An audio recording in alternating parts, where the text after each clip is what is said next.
देखिए जरा प्रधानमंत्री नरेंद्र मोदी कैसे भारत से ब्रुनेई पहुंचे और उसके बाद सिंगापुर। इससे आपको अंदाजा होगा कि वहां से पीएम मोदी जब चीन को इशारों इशारों में जवाब दे रहे हैं तो उसके क्या मायने। ये देख रहे हैं आप, प्रधानमंत्री लगभग 7,700 किलोमीटर का सफर तय करके पहुंचे भारत से ब्रुनेई।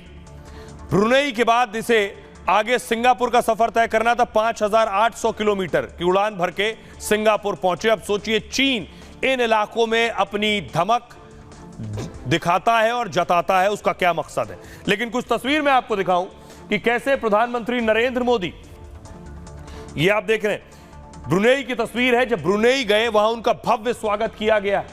प्रधानमंत्री ब्रुनेई के सुल्तान से मिल रहे हैं, तस्वीर आप देख रहे हैं, और प्रधानमंत्री को रेड कारपेट वेलकम दिया गया। साथ ही आपको दिखाऊं उनके सुल्तान जो ब्रुनेई के हैं वो बहुत चर्चा में है। पीएम मोदी जिनसे मिले, इनकी खासियत, इनकी लाइफ, इनकी जो लाइफ है बहुत लग्जरी लाइफ है, आलीशान जिंदगी जीते हैं। एक और तस्वीर मैं आपको दिखाऊं, ये इनकी गाड़ी है, गाड़ी सोने की बताई जाती है, इनकी सोने की कार। साथ ही साथ अगली तस्वीर इनका जेट देखिए, ये प्राइवेट जेट है, ये भी सोने का है। न सिर्फ प्राइवेट जेट, इनका महल दिखाऊं मैं आपको, यह है इनका महल। इस महल को भी पूरी तरह सोने से तराशा गया है। आइए इसकी खासियत बताऊं। जब पीएम मोदी ब्रुनेई गए तो वहां के सुल्तान चर्चा में, इनका नाम है हसनल बोल्किया ब्रुनेई, 29वें सुल्तान है ये। 1984 में अंग्रेजों के जाने के बाद से प्रधानमंत्री, 1980 तक दुनिया के सबसे अमीर शख्स थे ये। बाल कटवाने बताया जाता है लगभग 16 लाख रुपए खर्च करते हैं बाल कटवाने पर। महीने में 2 बार चार्टर्ड प्लेन से हेयर स्टाइलिस्ट आते हैं इनके बाल काटने। सुल्तान ने खुद के लिए बोइंग 747 विमान खरीदा है। इसकी कीमत है करीब 3,000 करोड़ रुपए, और उन्होंने इसमें अलग से 989,000 करोड़ रुपए खर्च किए, यानी जितने का जहाज नहीं उससे ज्यादा का सामान इसमें लगवा दिया है। जहाज में सुल्तान के लिए सोने का वॉश बेसिन लगाया गया है, साथ ही आलीशान गोल्ड प्लेटेड खिड़कियां भी लगाई गई।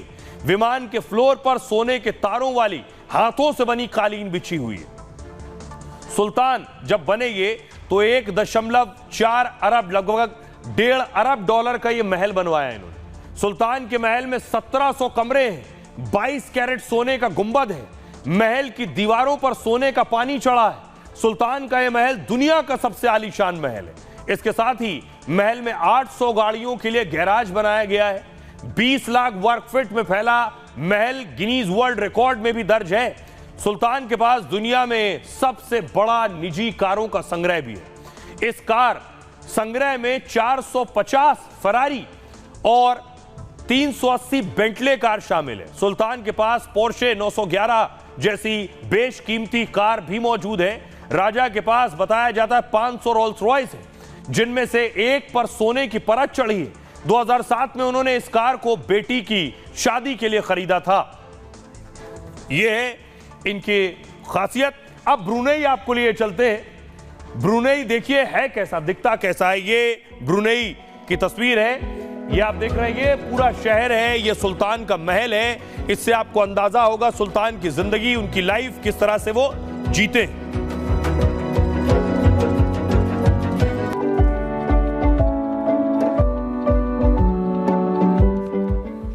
प्रधानमंत्री नरेंद्र मोदी को ब्रुनेई में सर्वोच्च सम्मान दिया गया, प्रधानमंत्री का स्वागत किया गया और उन्हें यह सम्मानित भी किया गया है।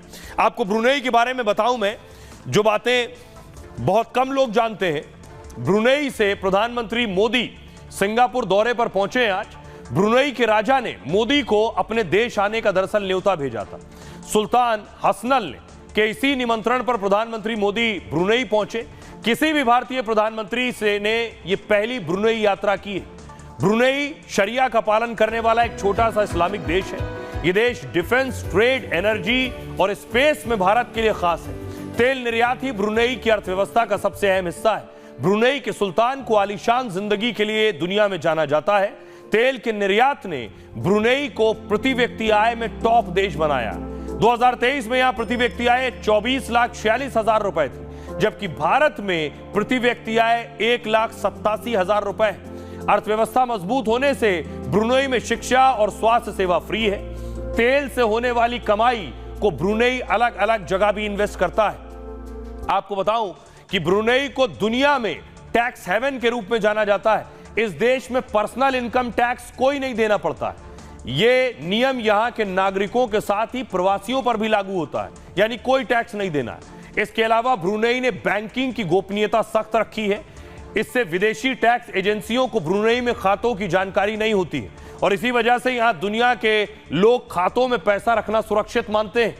ब्रुनेई में करेंसी एक्सचेंज को मॉनिटर नहीं किया जाता है। इसकी वजह से पूंजी को देश से बाहर ले जाने, देश में लाना आसान हो जाता है। आइए अब आपको सुनवाता हूं प्रधानमंत्री जब ब्रुनेई में थे तो क्या कहा उन्होंने। मुझे अत्यंत खुशी है कि मुझे अपने तीसरे कार्यकाल की शुरुआत में ही ब्रुनेई की यात्रा करने का और आपसे भविष्य के विषय में चर्चा करने का सौभाग्य मिला है। यह भी सुखद संयोग है कि इस वर्ष हम द्विपक्षीय साझेदारी की 40वीं वर्षगांठ मना रहे हैं। भारत की एक्ट ईस्ट पॉलिसी और इंडो पैसिफिक विजन में ब्रुनेई का महत्वपूर्ण साझेदार होना, ये हमारे लिए उज्जवल भविष्य की गारंटी है।